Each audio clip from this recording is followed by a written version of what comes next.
Bonjour, bienvenue à chacun, à chacune d'entre vous. Mon nom est Paul-André Durocher, je suis l'archevêque de Gatineau et cette capsule vidéo fait partie d'une série intitulée Paroles d'Avent où je présente et j'explique un peu les lectures qui sont proposées par la liturgie catholique pour la célébration de la messe chaque jour de l'Avent. Aujourd'hui, jeudi 10 décembre, c'est le jeudi de la deuxième semaine de l'Avent.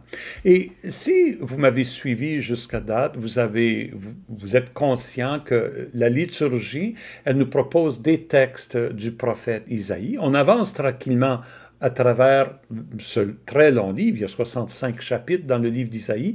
Nous avançons en lisant on pourrait dire des pièces choisies, des extraits choisis du prophète qui fondamentalement, sont toujours des messages d'espérance qui annoncent une restauration d'Israël. L'Évangile, jusqu'à date, était toujours choisi pour montrer comment Jésus, il correspond à ce que Isaïe annonçait. Il vient accomplir ces prophéties d'Isaïe. Mais à partir d'aujourd'hui, les textes d'Évangile que nous allons lire ne correspondront plus nécessairement aux textes d'Isaïe. Plutôt, ils sont choisis pour nous faire découvrir ce que Jésus avait à dire à propos de Jean-Baptiste. Nous allons découvrir un peu le regard que posait Jésus lui-même sur Jean le Baptiste et le ministère de Jean le Baptiste. Et c'est ce que nous allons faire jusqu'au 17, la semaine, les 8 derniers jours avant Noël. Là, nous changeons de registre complètement. Nous allons lire les récits de l'enfance de Jésus, les récits préparatoires à sa naissance. Mais embarquons dans les textes d'aujourd'hui. Le premier texte, toujours du prophète Isaïe, au chapitre 41. Si vous m'avez suivi, si vous avez entendu mon commentaire de dimanche, vous savez que le chapitre 40, il ouvre une nouvelle section du livre d'Isaïe. Dans la première section, 1 à 39, écrit probablement, la grande majorité de ces textes-là ont été écrits probablement 750 années avant Jésus-Christ. Maintenant, nous sautons 150 ans, nous nous trouvons peut-être 600 ans avant Jésus-Christ. Là, nous sommes vraiment dans la période de l'exil et du retour d'exil. Et ces textes sont vraiment des textes qui annoncent Dieu qui va intervenir pour restaurer son peuple. Et donc, allons-y, chapitre 41, versets 13 à 20. Se divise en deux grandes parties. Regardons la première partie. « C'est moi, le Seigneur ton Dieu, qui saisis ta main droite et qui te dit, ne crains pas, je viens à ton aide. » Le prophète, ici, il veut convaincre les gens que ce message n'est pas de lui. C'est pas Isaïe qui est en train de dire « ne crains pas ». Isaïe veut que les gens comprennent que ce message vient de Dieu, que Isaïe, dans sa prière, dans ses visions, il voit que c'est Dieu qui veut dire ces paroles à son peuple. Donc, l'emphase ici, c'est moi, le Seigneur, ton Dieu, qui saisit ta main droite et qui te dit, ne crains pas, je viens à ton aide. Ne crains pas, Jacob, petit vermisseau, Israël, pauvre mortel. De fait, le texte peut être lu « pauvre insecte ». Un petit vermisseau, un insecte. C'est dire jusqu'à quel point Israël est réduit à presque rien à cause de la victoire, non seulement de la victoire, mais de l'oppression de Babylone. Le peuple d'Israël, qui porte aussi Jacob, les deux noms, Jacob, Israël, il est réduit à presque rien. Un petit vermisseau, un pauvre insecte, un mortel. Mais Dieu dit, je viens à ton aide, oracle du Seigneur. Ton Rédempteur, c'est le Saint d'Israël. Et le Rédempteur, c'était habituellement un membre de la famille, peut-être de la famille éloignée, mais quelqu'un qui avait une relation familiale avec une personne dans la détresse, qui venait de le sortir de sa détresse. C'était ça le Rédempteur. Et Dieu est en train de dire, même si tu n'es qu'un petit vermisseau, un petit insecte, tu es mon vermisseau, tu es mon insecte. Il y a un lien de parenté que Dieu n'abandonnera pas. C'est le titre qu'il se donne, je suis le Saint d'Israël. vous êtes mien, vous êtes mon peuple choisi, presque réduit à rien, mais vous êtes de ma parenté, vous êtes de ma famille. Je viens vers vous. Et voici la transformation que Dieu va opérer. C'est une image très puissante. J'ai fait de toi un traîneau à battre le grain tout neuf à double rang de pointe. Un traîneau à battre le grain, c'était un traîneau qu'on passait sur le grain là, pour l'écraser le grain, de sorte que après ça, on pouvait le jeter en l'air tout ce qui avait été écrasé. Ce qui était pesant, c'était le bon grain. Lui tombait par terre, mais le vent emportait la paille, emportait ce qui n'était pas bon. C'était comme ça qu'on réussissait à séparer le bon grain de l'épi de céréales. Il dit, je fais de toi un traîneau à battre le grain tout neuf, à double rang de pointe. Hein? Alors, c'est impressionnant comme instrument. Et voici la puissance de l'image. Tu vas briser des montagnes, les broyer. Ce n'est pas des épis, là. Des montagnes, tu vas les broyer. Tu réduiras les collines en menu paille. Tu les vanneras, un souffle les emportera, un tourbillon les dispersera. C'est qui ça, le lait?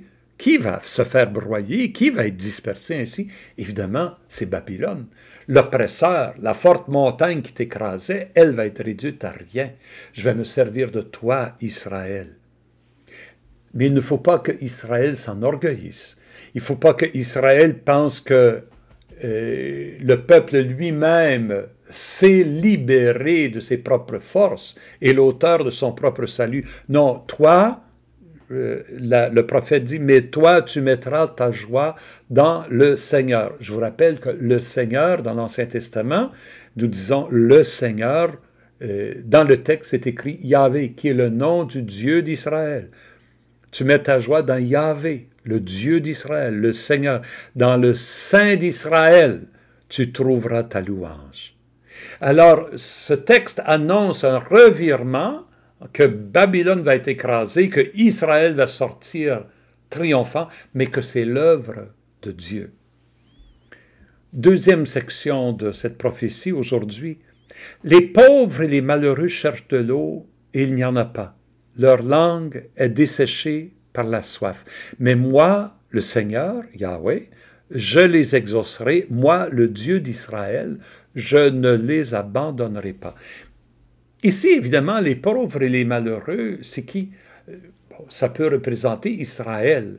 Mais le langage est très général. Et de fait, cet extrait des écrits d'Isaïe, il est presque universel en portée. On dirait que Isaïe est en train de dire que le Dieu d'Israël va se pencher sur tous ceux, toutes celles qui se trouvent dans la misère. Hein, les pauvres et les malheureux cherchent de l'eau, il n'y en a pas, leur langue est desséchée par la soif. Moi, le Seigneur, je les exaucerai. Moi, le Dieu d'Israël, je ne les abandonnerai pas. Et quelle est l'image dont il se sert? Une image dont il s'est déjà servi. Sur les hauteurs dénudées, je ferai jaillir des fleuves, des sources au creux des vallées. Je changerai le désert en lac et la terre aride en fontaine. Donc, il décrit un pays désertique. Hein? Il le dit, des hauteurs dénudées, des vallées creuses, le désert, la terre aride. Je vais y mettre des fleuves, des sources, des lacs, des fontaines. Des gens qui ont soif, ceux qui avaient soif, celles qui avaient soif, ils vont avoir tout ce dont ils ont besoin pour se désaltérer. C'est vraiment, la création elle-même est renouvelée, ça devient une image de la restauration de la fortune des pauvres et des faibles. Et ensuite, dans la prochaine image, il continue, je planterai dans le désert le cèdre et l'acacia, la myrte et l'olivier. Je mettrai ensemble dans les terres incultes le cyprès, l'orme et le mélèze. C'est vraiment la végétation qui explose. C'est la surabondance. Le désert est transformé en une belle forêt. Et afin, Dieu dit, quel est le but de tout ça? Afin que tous, et remarquez l'universalité ici, que tous regardent et reconnaissent, afin qu'ils considèrent et comprennent que la main du Seigneur, la main de Yahvé a fait cela, que le Saint d'Israël en est le Créateur. De sorte que tranquillement, tous les peuples voient que le vrai Dieu, c'est le Dieu d'Israël. Les autres dieux ne sont rien. Isaïe chemine lentement vers un vrai monothéisme, une reconnaissance que de Dieu, il n'y en a qu'un. Et c'est Yahvé, le Dieu d'Israël. Et c'est un Dieu qui se fait proche. C'est ça ce qui est remarquable. C'est un Dieu qui se fait proche des faibles, des petits, des pauvres, et qui cherche à les ramener à la vie. Voilà le message d'Isaïe aujourd'hui. Passons maintenant à l'évangile de Matthieu au chapitre 11, versets 11 à 15. Donc c'est ça, nous allons voir ces extraits où Jésus nous présente, l'évangéliste plutôt nous présente comment Jésus voit Jean le Baptiste. Ici, le chapitre 11, c'est le début d'une nouvelle section dans l'évangile de Matthieu. Jésus vient de finir un long discours où il explique à ses apôtres et à ses disciples, tous ceux qui l'écoutent, qu'est-ce que ça veut dire être son disciple, qu'est-ce que ça veut dire prendre la mission de Jésus et en faire sienne. Et il annonce, il prévoit que ça ne sera pas facile, qu'il y aura des persécutions là-dedans. Et maintenant, Jésus retourne, il est en train de prêcher dans les villages, la campagne de Galilée, et il commence lui-même à rencontrer cette opposition, l'opposition des chefs religieux. Alors,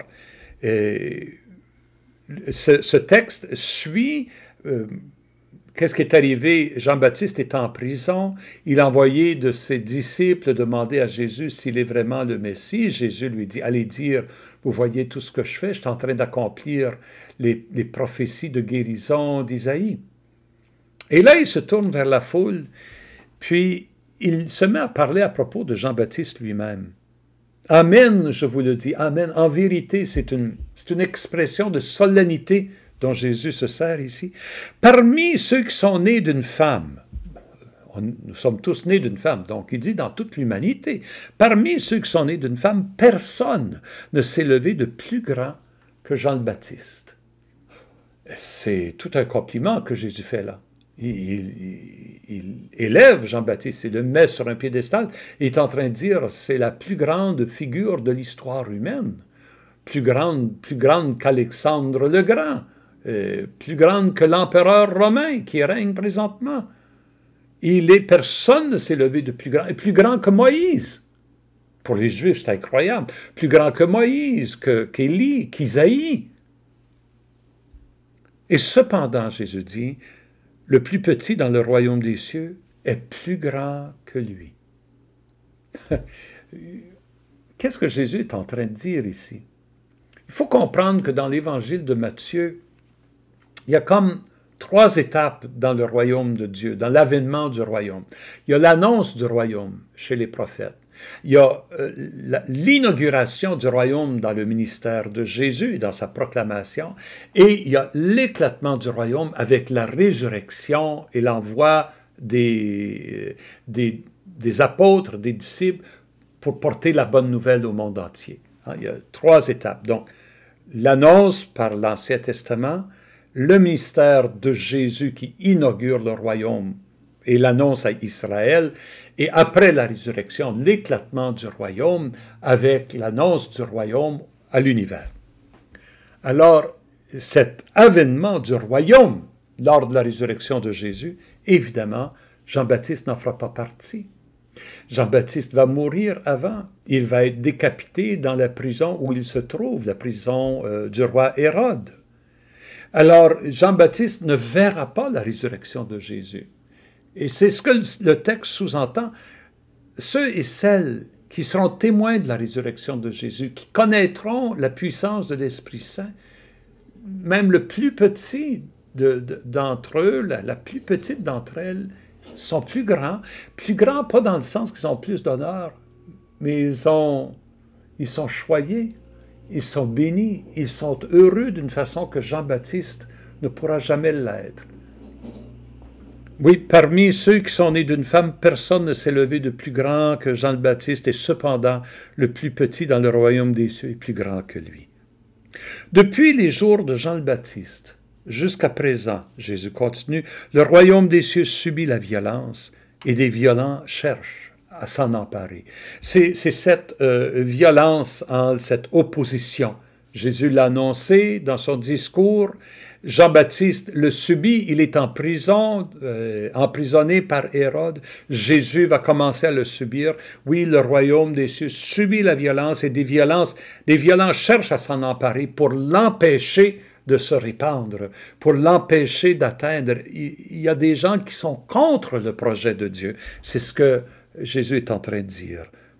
Tous les prophètes ainsi que la loi ont prophétisé jusqu'à Jean. Il y a eu les prophètes, là, juste le dernier des prophètes, c'était Malachie, quelques siècles avant Jean le Baptiste. Ça déjà, c'est assez remarquable. Il y a eu, dans l'histoire d'Israël, au temps de Jésus, ça fait des siècles qu'il n'y a pas eu de prophète. Et là, Jean le Baptiste, il est reconnu comme un prophète. C'est quelque chose de tout à fait nouveau. Alors, ceux qui ont prophétisé Jésus, ils ont prophétisé jusqu'à Jean. Mais si vous voulez le comprendre, Jean, son rôle est différent. C'est lui, le prophète Élie, qui doit venir. Parce que le dernier des prophètes, Malachie, avait annoncé que Élie reviendrait pour annoncer lui-même l'arrivée du Messie. Élie, le prophète Élie. Élie n'était pas mort. Dans l'histoire d'Élie, dans la Bible, on ne le voit pas mourir, on le voit emporté aux cieux dans une vision. Comment je peux dire, pour les Juifs, Élie n'était pas au Shéol, le séjour des morts. Il était dans le sein de Dieu et on pourrait dire il était retenu par Dieu pour une mission spéciale. Et Malachie, lui, il dit que ça va être d'annoncer l'arrivée du Messie. Or, si vous voulez bien comprendre, Jésus dit, c'est lui, Jean le Baptiste, le prophète Élie, qui doit venir. Celui qui a des oreilles, qu'il entende. Quelle est la conclusion à tirer? Si Jean le Baptiste, il est Élie qui annonce le Messie, alors qui est Jésus? Celui qui a des oreilles pour entendre peut comprendre que Jésus est le Messie. On voit ici que Jésus voit Jean-Baptiste comme étant lié avec lui, avec Jésus, pour inaugurer le royaume. Jean le Baptiste, il est plus grand que les prophètes. Jean le Baptiste fait partie de de l'accomplissement des prophéties. Ce que Malachie avait annoncé, c'est Jean le Baptiste qui l'accomplit. Donc Jean-Baptiste, il est grand à cause de ça. Et c'est pour ça que nous lisons ces textes durant le temps de l'Avent au sujet de Jean-Baptiste et nous écoutons ce que Jean-Baptiste avait à dire. Parce que Noël, c'est pas juste le jour de Noël, c'est la saison de Noël qui s'étend du jour de Noël jusqu'à la fête du baptême de Jésus par Jean le Baptiste, parce que c'est l'inauguration du royaume qu'on fait durant le temps de Noël. C'est le début de l'annonce du royaume au peuple d'Israël, de cette restauration du peuple d'Israël accompli par Jésus, éventuellement dans sa résurrection. Les textes d'aujourd'hui nous invitent alors à entrer dans l'Avent comme un temps de renouvellement pour nous-mêmes, de la conscience, devenir plus consciente que Dieu est à l'œuvre en cet âge maintenant, que ce que Jésus avait annoncé se réalise mystérieusement, mais doucement et continuellement ici parmi nous, et que nous sommes appelés à faire partie de ce projet-là. Nous prions que ton règne vienne, mais nous sommes appelés à faire jaillir ce règne autour de nous, règne de justice, de paix et de joie. C'est avec cette pensée que je vous laisse, en souhaitant que le Seigneur vous bénisse et en vous promettant de vous revoir demain. Bonne journée.